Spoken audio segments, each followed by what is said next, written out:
the American people can fix anything. Pandering. The problem is corporations and the people who run and own them have purchased our democracy.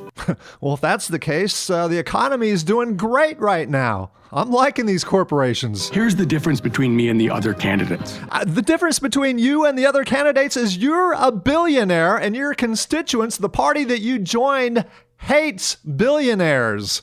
I don't think we can fix our democracy from the inside. I don't believe Washington politicians and big corporations will let that happen. So he's anti-corporation. Let's just resist all the corporations, tax them, put restrictions on them so that China can pick up the slack, make all the money, and take all the jobs from Americans. The only way we can make change happen is from the outside. By the way, whatever happened to his relentless Trump attack talk? Tom was a one-trick pony, just like the rest of the field of Democrats. I hate Trump, impeach 45, that and climate change, which nobody cares about because it's a fraud. We're coming out of the little ice age and there's nothing we can do about it. And even if you believe in it, there's nothing we can do to stop it until we wipe out the root cause, which is 7.7 billion people. For me, this comes down to whether you trust the politicians or the people. You know, that's a great advertisement for Donald Trump. Donald Trump got elected for this very reason. He's not a politician. He's going to bat for the people instead of big government. Yeah, that's the hallmark position of the Republican Party, less government. And if you say you trust the people, are you willing to stand up to the insiders and the big corporations?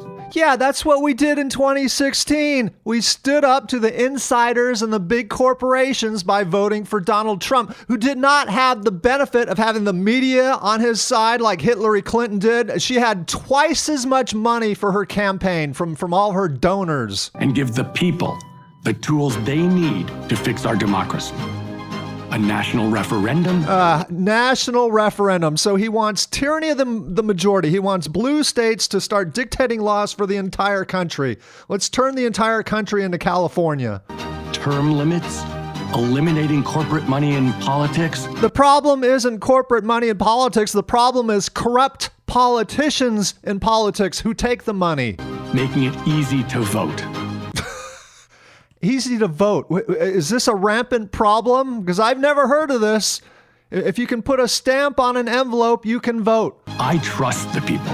Translation, he trusts tyranny of the majority. He trusts that there's enough gullible, brainwashed blue state liberals who will outnumber red state conservatives that if we had crazy referendum votes to determine laws, he could actually do crazy things like repeal the Second Amendment or outlaw fossil fuels.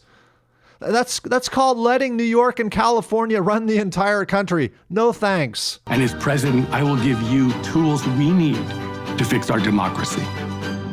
Tom's idea of democracy is fascism. That's why when you go to his channel, you can't leave comments. You can't even give his videos thumbs up or thumbs down. Fascism. I'm Tom Steyer, and I approve this message. I'm Tom Steyer. I have climophobia and I have Trump derangement syndrome. I want big government. I want to kill the Electoral College, and I want America to be run like California. Oh, and let's make China great again.